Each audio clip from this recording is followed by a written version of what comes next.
You'll turn your Bibles with me to Genesis chapter 41. Genesis chapter 41. This is the life of Joseph.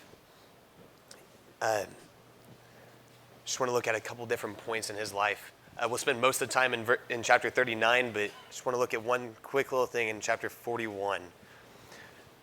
Chapter 41, verse 38 says this, "And Pharaoh said unto his servants, Can we find such a one as this is, a man in whom the Spirit of God is?" I think of Pharaoh, and I don't think of a guy who's just wanting to find who the one true God is. I don't think of someone who really cares who God is, but yet he says, in whom the Spirit of God is. Joseph's life was evident. You could see what he'd done, what he believed through the way he lived. But what about us? Can you look at our lives and see the same thing? Can you stand from a distance and realize, oh yeah, that guy gets it. He knows what's going on here. He knows who God is. Flip back to chapter 39 with me. I want to look at 3 points in Joseph's life that it would have just been easy for him to step back and quit. That he could have said, God, I'm through. I don't understand what's going on here. This makes no sense whatsoever, but this is it. But yet he kept going. And through it, you could see God working each and every step of his life. Chapter 39, verse 1, it says, "And Joseph was brought down to Egypt.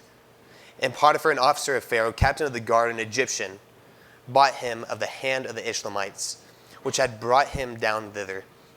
And the Lord was with Joseph, and he was a prosperous man, and he was in the house of his master, the Egyptian. And his master saw the Lord was with him, and that the Lord had made all that he did to prosper in his hand." At this point, Joseph was just sold by his brothers. He's just come to Egypt. Nothing's making sense here. Why did my brothers get rid of me? Why did I just get sold to these people? Why did they just sell me? Why am I sitting here? What am I doing here? But yet, he didn't look at it like that. He thought, I'm here. I might as well make the best of it. Might as well serve God to the best of my ability. He's got it all in control. I don't know what's going on, but hey, he's got it. Joseph served God in a time of trial. Trials are something that we all have. It's a quote, I love it. It says, you're either in a trial, you're about to come out of a trial, or you're about to go into a trial. And there's so many times I look back in my life and I realize, yeah, that's true. Back in January, I was getting ready to go to the Philippines. And they told me it was going to take me 26 hours to get from Lancaster to Urdaneta City, Pangasinan. So they told me 26 hours. Lies. It took us 41. Oh. I thought I was good. No, I was not. I got there. I got in the car. The phone said 2 hours. It took us 3 hours to get to the airport because there were 4 wrecks on the way. It's amazing. What else do you want when it's bright early in the morning, you're tired, you want to sleep, and you're in a car? More traffic. Yay. So it takes longer to get to the airport. We get on the plane. They close the door. The pilot comes on. Congratulations. There's too much wind. We're going to take off later. Okay.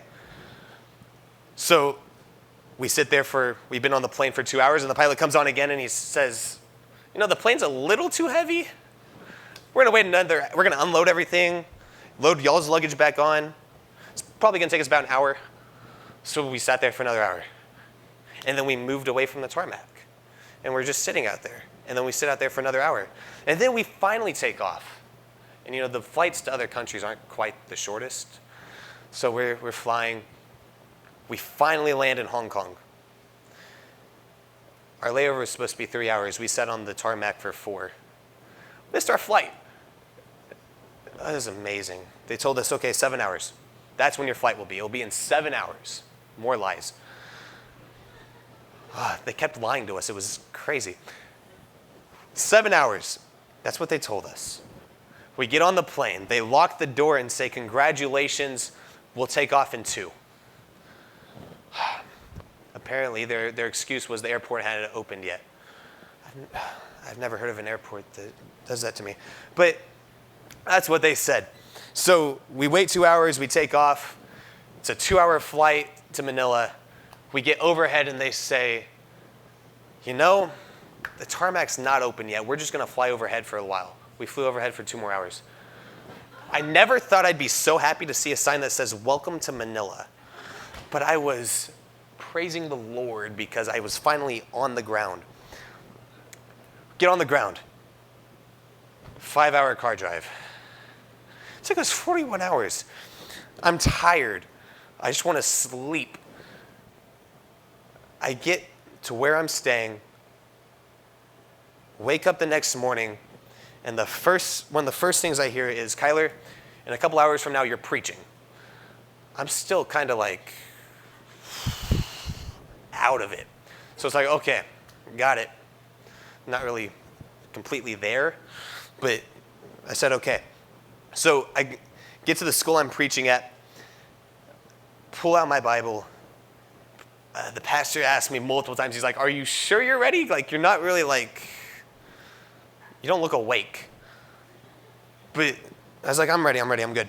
So I start preaching. I don't know what I said because it's to me, I was the one preaching, but it sounded like mumble, jumble, because like I stuttered over everything. And when I finished, I felt miserable. I walked away thinking I just ruined this. This is the one shot these kids might have, and I just blew it. I walked with my head down and just thought, why am I even here? You just messed up, Kyler. Congratulations. Welcome to the Philippines. And just walked away with my head down. And I feel like that's how we treat trials sometimes. We're in the midst of it. It all just kind of gets jumbled together, and we just, it's not worth it. I'm just going to walk away from it today. I don't need this today. Why do we treat trials like that? A trial does one or two things. It either breaks you or it makes you. Because you can either run from it or you can let it grow you. So Joseph let it grow him. He thought, you know what? I'm here, I'm in Egypt, but might as well let it grow me. He took it and he became prosperous due to it. So in a time of trials, but then secondly, I see in a time of temptation. Look at verse 7. It says this, and it came to pass after these things that his master's wife cast her eyes upon Joseph.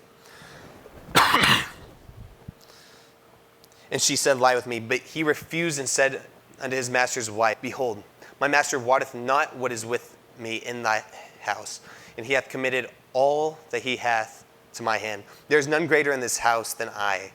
Neither hath he kept back anything from me but thee, because thou art his wife. How then can I do this great wickedness and sin against God?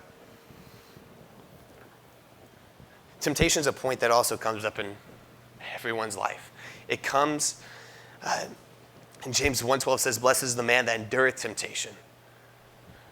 For when he is tried, he shall receive the crown of life, which the Lord hath promised to them that love him. Temptation comes with two options. It comes with falling to it or enduring it, right? Proverbs 24 says, for a just man falleth 7 times and riseth up again. So when temptation comes, we have, like I said, we have those two options. But sometimes we look at it and we say, okay, I fell. But we don't look at the other side of that. We fell, but everyone falls at some point, right? The point isn't that I fell. The point is that I got back up. When we fall, we can't stay down. We have to get back up. Joseph gets accused. right? He's accused of something he never did. That leads to the third point. It leads to a time of bondage. So we have a time of trial, a time of temptation, and a time of bondage. If you look at verse 19, it says, "And it came to pass when his master heard the words of his wife, which she spake unto him, saying, After this manner did thy servant unto me, that his wrath was kindled. And Joseph's master took him and put him into the prison, a place where the king's prisoners were bound. And he was there in the prison. But the Lord was with Joseph and showed him mercy and gave him favor in the sight of the keeper of the prisons." So Joseph's accused, he's put into prison, and it makes no sense.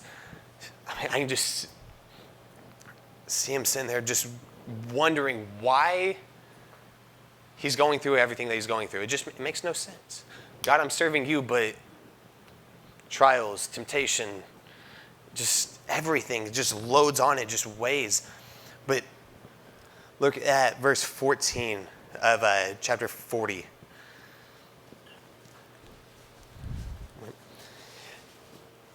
Joseph says, "But think on me when it shall be well with thee, and show kindness, I pray thee, unto me, and make mention of me unto Pharaoh, and bring me out of this house. For indeed I was stolen away out of the land of the Hebrews, and here also have I done nothing that they should put me into this dungeon." He says it himself. He did nothing. He has no reason to be there. He's telling this to the baker and the butler, who he just told that one was going to die and that one was going to live. Look at verse 23. It says, "Yet did not the chief butler remember Joseph, but forgot him." Joseph ends up spending 2 years in prison, right? And it makes no sense. God, why am I here? What am I doing here? Why do I deserve it? I did nothing wrong. Why do I have to be here? He was there because he didn't see down the road. I feel like there's some times in my life where I don't understand what's going on, that I just think, God, what am I in this spot right now currently for? Sometimes it doesn't make sense to me. Why? That's the question. Why? But you look at Joseph's life and you come to chapter 41 and you figure out why. Joseph comes before Pharaoh. And in verse 38, we see that Pharaoh saw what Joseph's life was about.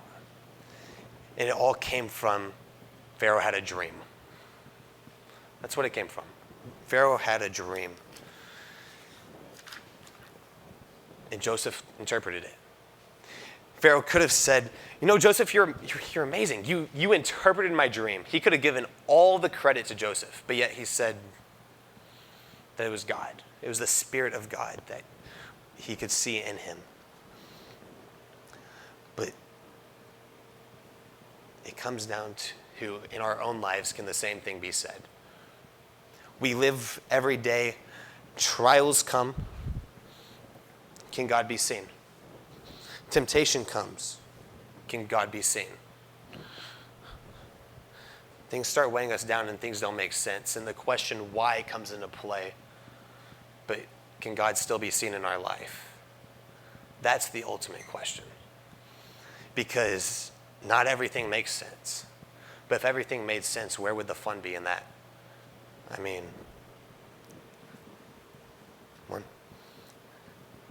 Joseph trusted God in a time of trial, in a time of temptation, in a time of bondage. And if he wouldn't have trusted him in a time of trial, he never would have made it to the temptation. He never would have made it to the bondage, and he never would have saved his own people at the end. And it all had to start with his brothers getting rid of him in the beginning.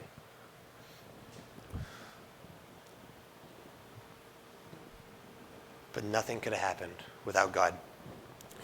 While I was in the Philippines, when I preached that message, I walked away with my head down. I thought this is, like, it made no sense to me, right? When I walked away, I was walking towards my friend, and he speaks Tagalog, so I was good. So he stops me. I mean, I was ready to just walk to the car and just walk away from it all. He stops me. While I was walking away, the pastor that I was with was giving the invitation. And I don't exactly know what all was said, but I do know that what the pastor asked was for them to, he gave a basic invitation. He asked them to bow their heads and close their eyes. And then he asked them to raise their hands if they'd like to know more about Jesus and what he did on the cross for us, and if they would like to know how to get saved. That's when my friend had me turn around. And I saw just a flood of hands. And we saw a majority of those kids get saved. But the thing is, if I would have kept walking, I would have missed the blessing and let the trials and everything weigh me down. So my question is, once again, what can others see in you?